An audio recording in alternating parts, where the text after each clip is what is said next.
Okay, so this is the XY servo system that I like to use. Um, as you can see over here is the 32 by 32 inch stage. It's a Parker stage, so it's very precise and robust. And then I'm using these Gecko drive units connected to Labview. So here's the X and Y. And inside here, this is the main DC supply for all the radar gear. And down here is actually, and over here is the power supply, linear supply for these DC stages. This is the breakout for my Labview NI box. The computer system is old. It's an old XP machine running an old version of Labview that talks to all of the systems. And it's really a legacy code from my earlier work. And there's no point in updating the code because that often takes as much work as making the new equipment. So my goal in life is to actually demonstrate the principles rather than write the code. So I use the older stuff that I've developed in the past. If we look over here, we have the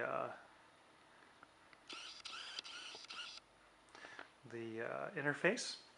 Okay, and so we've got it's all up and running. We have the Labview VI, and basically what this thing is going to do is allow you to jog and then implement a 2D scan of radar, to scan some radar data. So if we, for example, move the system up, I hit go. Actually, I should be able to get into a better position. Oh yeah, you can see it from there. Here we go. Should be able to see it. And there it goes up. And we can run them at the same time. We can move it X and Y. I think, oh no, I stand corrected. It's one at a time. Because it's the Labview program, it's going sequentially. I don't really care if they can move two at a time for what I do. So we'll move left, followed by moving this one down when it's ready.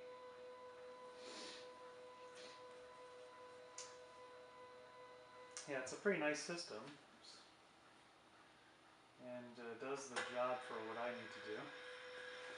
And as you can see, on here I have little hand cranks, whoops, that are just 1/4 inch knobs that I've added to the ends of both of the stepper motors so I can manually jog it when the power's off. I found that's really handy when moving the system around and doing things with the power off. So that's the XY system. Now you can get Gecko drive controllers, the green ones, which I have as well, but those are tougher to program.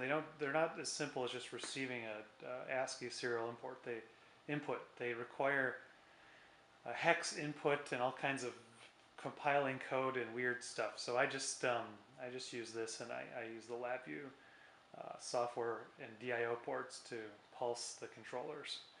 That works quite well for my means. Okay, here it is, just with the wires dressed in there as best as I can. I mean, this chassis gets modified quite often, so it's not the cleanest one I've ever built, but it does function pretty well.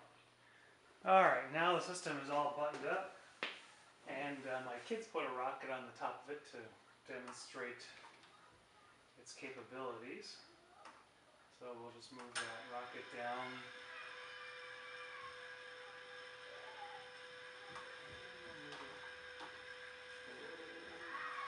Right.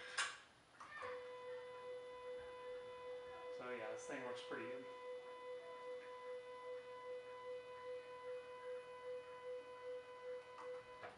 Definitely a nice setup. It's simple for doing experiments with microwaves and radio and radar systems.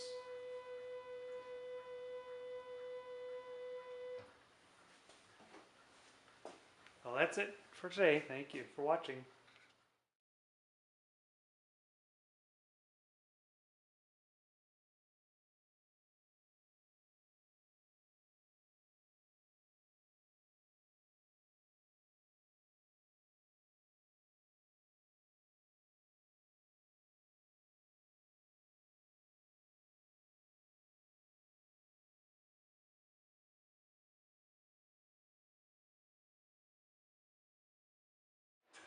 Okay, so working on a curious problem with this system.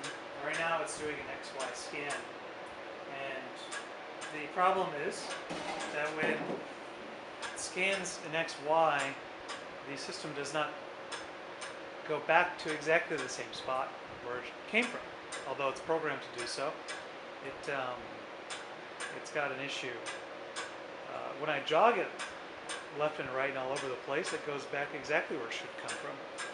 And you can see what's set up here, so I can zoom in, is a dial indicator on and we can see in the mirror there, and I'm looking down to thousandths of an inch. It should be perfect every time it returns. Alright, here it goes. Let's see. Should go to 0.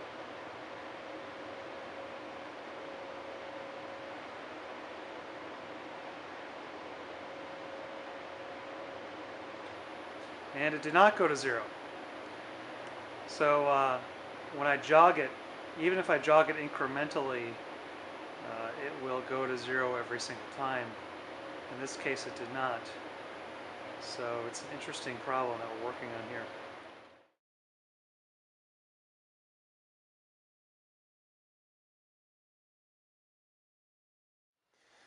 Okay, I think I've tracked down the problem to this measurement system.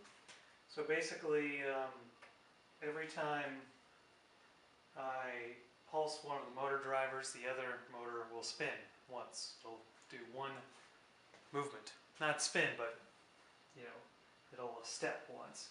Because the NI card that I'm using only has 2 counters, and 2 counters are needed for the pulsing, so the other pin starts pulsing and there's nothing I do to stop that.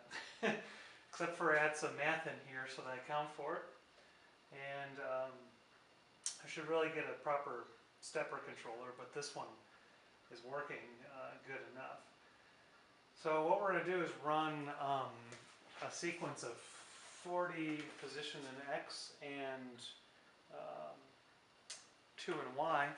And what I've done here is I've set this caliper, I've zeroed it out here in this position, and I'm going to see if my fix worked, my mathematical fix works, wherein that should always return to 0 after any number of steps. So here we are, we'll start the scanning program.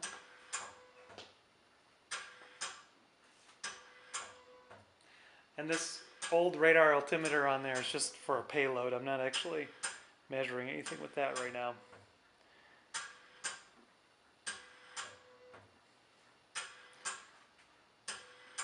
And we'll let that run, see what happens. Okay, we're coming up to the end of the scan. And off it goes, cruising back home, and we'll see what the not the dial indicator, what the caliper reads. It's a tough measurement because we're looking at each step in the system is 1/10,000th of an inch, so dial calipers are what are needed here. Maybe something better. So let's check it. Okay, all zeros. So it looks like I love Mitoyo calipers, even old ones. Looks like that fix worked, and we now have a functioning and precise XY stage. And here we're running another scan. I'm just going to correct the error in XY. It bothers me that there's any error whatsoever due to software.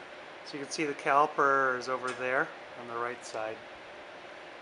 And I just read it 0, so no error whatsoever. So what I'm doing is as it goes up, it moves over an X, and then I compensate for that X move and compensate again for the Y move. So I'm compensating 2 times for every XY move.